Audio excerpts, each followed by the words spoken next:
Well, welcome back to the shop. We got some exciting things going on today. The kid and I, where is he at? There he is. The kid and I are going actually down to a neighbor's. We got a new purchase. Let's go see what it is.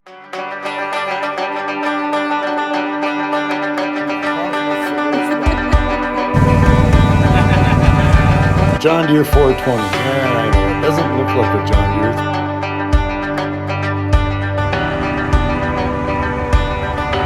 That's right. Good. There it is. And there it is in all its glory. Bought ourselves a little mini loader. I've been thinking for a while that one of these would be good at our property at home there. We lift almost up to 2,000 pounds, and I don't know, it'll be a good little wheel unit. Won't wreck the grass, so that should go pretty good.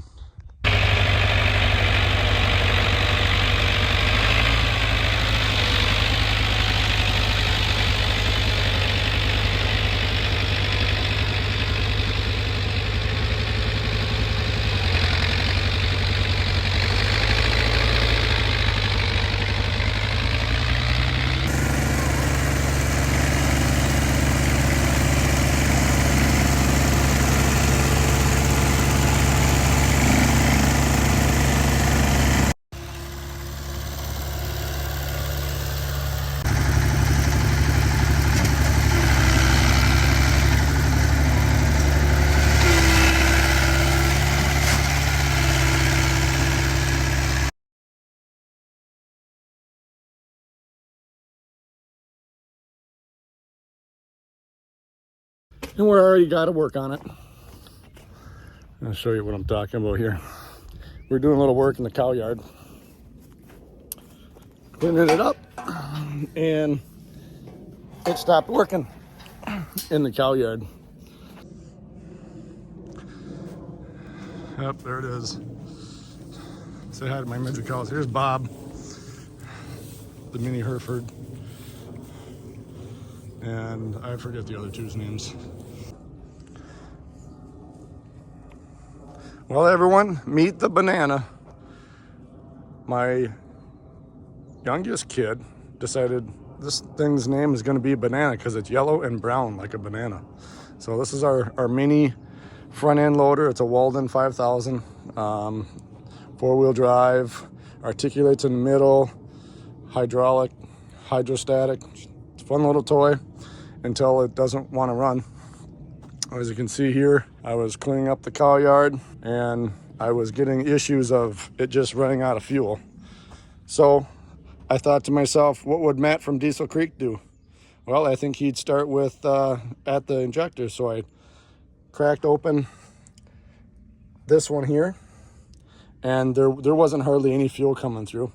So then I was going to go back to the fuel filters, but I decided I might as well go right back to the start of the problem, or the start of the fuel system, which is the tank. That's right down here. This fuel filter was sitting here just like that. I pulled the rubber hose out of the output side of the old fuel pump, this was added on. This is not the original fuel pump. And it wasn't really picking anything up. So my first thought was, oh, maybe the pickup tube down here had broke off, being this one here. So I took this whole assembly out, and holy moly's, was that dirty. I wish I would have got some footage of that, but that was nasty, bad, rusty, and everything else. Found out everything seemed okay, fine, put it all back in. Then I took both the intake and output side of this fuel pump. I took it off, and I turned the switch on to it, and it didn't hardly have any suction or push coming out of it. So I decided that just wasn't going to be enough. And so now we got a new fuel filter that we're going to put in there. If a fuel pump's an issue on this, because the guy I bought this from, I believe he said he had put one, or had the local implement dealer put this one in within the last year. So I decided I'm going to put this new fuel pump I'm putting it on, I'm going to cut right here and put it on a harness so I can easily remove it. And I also bought a lifetime warranty one from Napa. So let's go get that all prepped up and and we'll get it back over here and get it installed. All right, so I need to pull this plug out, and we're gonna add this plug onto it, just like so. According to what I figured out from the parts store, this draws 20 to 30 amps. They couldn't tell me for sure, but this plug that I bought is a 30 amp plug, so we should be good. So that's what we're gonna do with that, and then we'll take it out to the loader and put the female side on the loader, and we can plug it in, hook it up, and we should be all set. So let's get to that. I'm gonna put you on fast forward so I can listen to my radio.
stick this in the loader. I'm not gonna solder the wiring up right now. I'm just gonna twist it together so we can get it pulled into the shop, and we'll do it there. Well, make sure your out is facing the right way. So it flows this way. The pump's gonna pull it from the tank and push it up through the fuel system.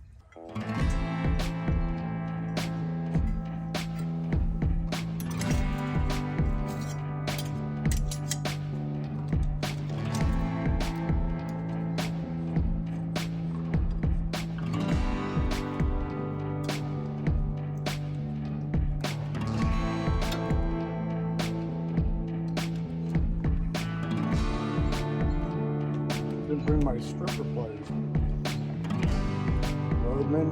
The Leatherman it is.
Oh yeah, works good. Way better than the old one.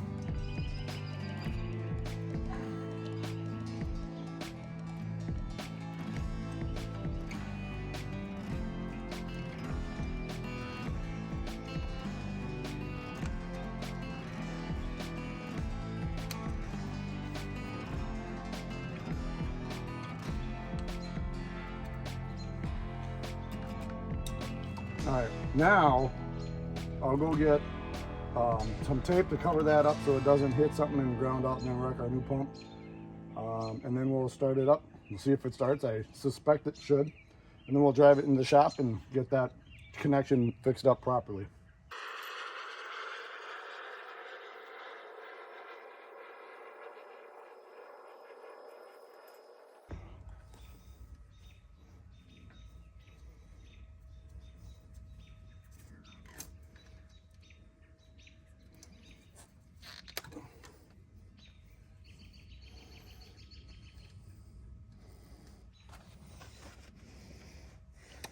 Let's see what happens. Start is on. Little fuel.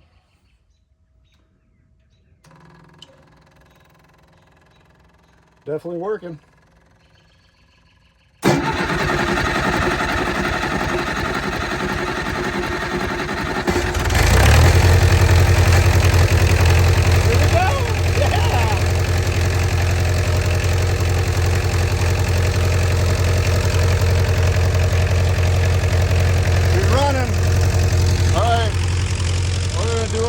Quick little demo in the dark here.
Alrighty, let's get that done right now.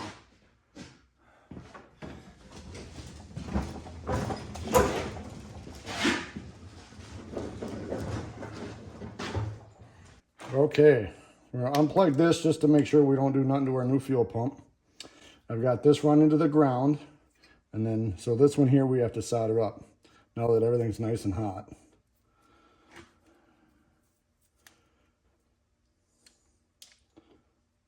And the switch is off, so I don't have to worry about the power shorting anything out. So for anyone that was kind of wondering about that whole deal, and we're going to go with just what we got here. This is going to be fun enough to get.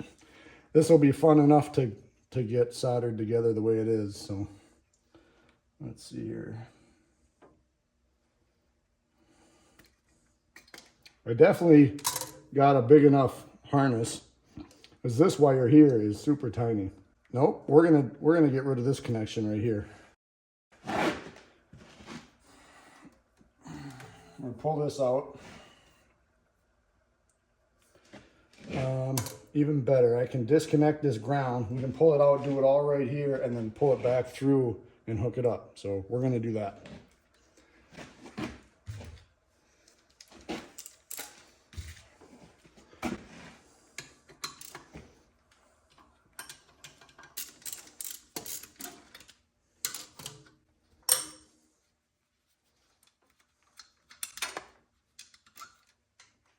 And I just dropped the nut. Where'd that go? And my light doesn't work.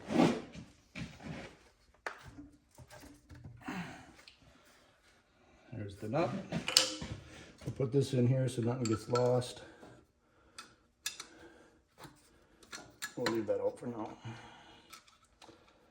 I always like to put nuts and bolts back in where they go so that they don't get lost. You always know where they were, where they go. And if something happens and my kids come out and I got to walk away from this unexpectedly, there again, I know where that goes and where it is. So I like that idea. All right, so I'm going to bring you over to this other side here. So we got our power. So this is going to come from the switch. We're going to cut that close to there, throw that out.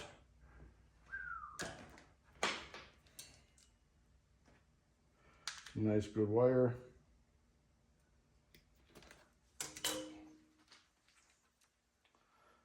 Open this one up a little more.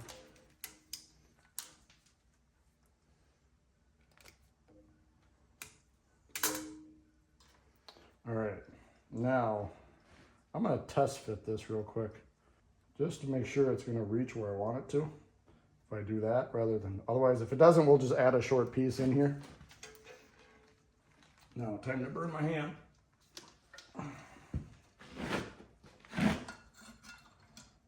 All right, no, yeah, that's pretty good there.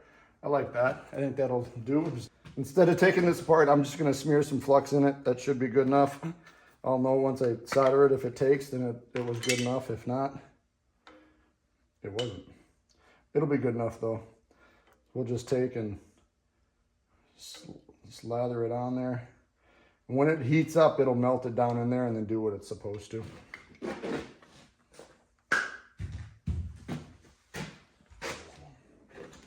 Oh shoot, I did it again. Oh, we gotta take it apart. Forgot something. There, now they're definitely good and fluxed up.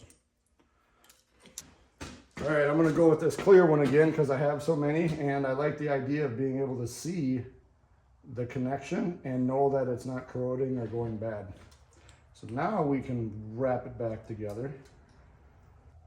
The biggest thing here when I wrap this together is I'm just trying to get these ends down so they don't poke a hole through the shrink wrap, which like they might do anyhow, but hopefully they'll be okay.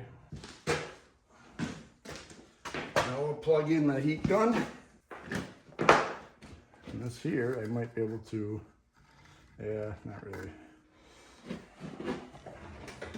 Now we just want to somehow affix this here. That's super light, so it's not gonna cut through the sheeting.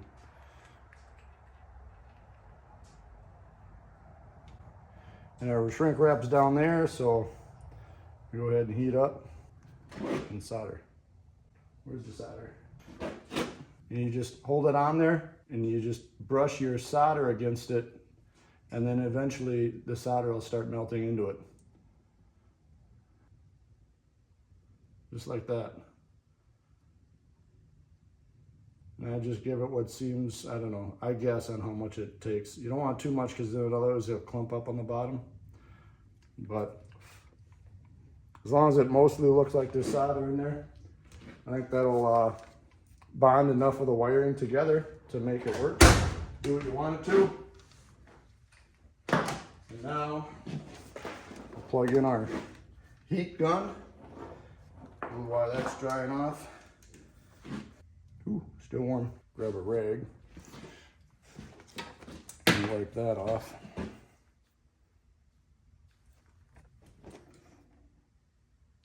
Okay.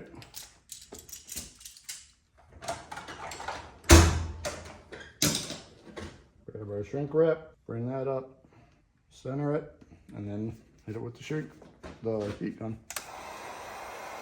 And this here, kind of like when you solder, you just watch it. I start in the middle and work my way out. And just once it starts to shrink, you just kind of keep moving it around. If you hold on there, it will burn it. And if you just pull away from it right away, that's okay. A little burn never hurt anyone, I guess, when it comes to this. But then once it seems like it's kind of tight around the wiring on both sides, you're good. And that's all there is to it. If you do it really good, you can kind of look, and it almost looks like there's plastic from the shrink wrap kind of starting to push out from the ends. That's when you know you did a really good job, and it should be sealed up really nice then. I don't feel anything poking through, so I think we should be all set.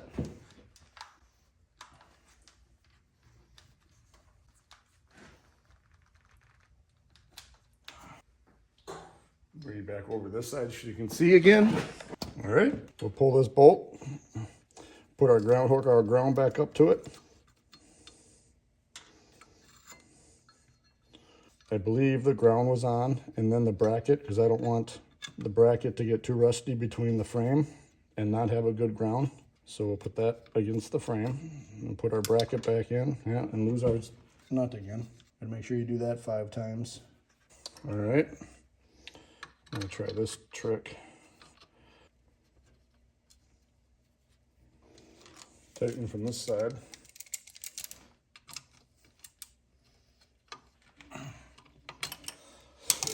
All right.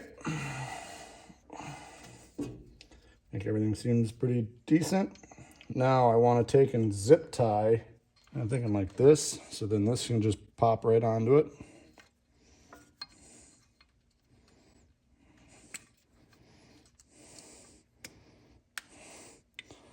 And that way, I know it's not gonna get over and be touching and chafing off the motor or burn or something. I think that'll work pretty good. If I need to pull it off, it comes off. Goes back on. All right, I think that's pretty decent. Now we'll take and cut that, hopefully without cutting the wire. All right, just like that. It seems that the battery is not quite the right size from factory, or compared to the factory. It doesn't quite sit in its spot. Yeah, I don't think it's going to. All right, check this out. That right there is dirty bare wire. Wow. Well, one thing at a time. And we got that fixed. Our fuel pump is now fixed. So the banana loader runs again. And we have this to work on next. Got to keep going on James. The Optimus Prime Replica Cabover. I'm not really sure if I explained this or not. But the old pump here that I pulled out that I determined was no good, we found out, we being me and the guy at the parts store, we cross-referenced the number that I had on it. It's right here. And it turned out being a New Holland fuel pump for XYZ ABC machines. And he had found one site that suggested it may be, I think, between 15 and maybe another one that said 18 gallons per hour is what this would pump. And this one here, according to his computer, was a 20 gallon per hour pump. And then at O'Reilly's, according to his computer, the same modeled fuel pump from O'Reilly's was actually like 25 or something. So the fuel pump I put in was a little bit more than what was here. And I almost want to say, I feel like it's running a little better in the sense of, I feel like I got a little bit more to it. Thinking maybe now that it's getting more fuel, it can do a little bit more. I don't know. I don't know if there's really much behind that or not, but that's just kind of what I observed. So, but yeah, that was the deal with the fuel pump. The guy that I bought the machine from, I thought he said he had it replaced within the last year, and I believe. This might be the old fuel pump. I'm not sure. Based off of pictures that I saw at the parts store, I almost want to think this was the old fuel pump. If it's not, and you know, please leave me a comment down below and tell me what this is, because I'm not really sure. This says AC on it right here, but I'm not sure outside of that what that would be. So tell me down below if you know what this is. This is this motor I found right, where is it? There was something on here that I found that told me it was a 4160. Oh, there it is right there. A 4154. And if I looked up in the book properly, that's a Perkins motor from back in the day. I'm assuming 1969. There you have it. Again, thanks for watching the video. Don't forget to like, comment, and subscribe, and you'll get notified to see more fun videos of either working on Banana, our loader, or James, our Optimus Prime Cabover. Have a good night.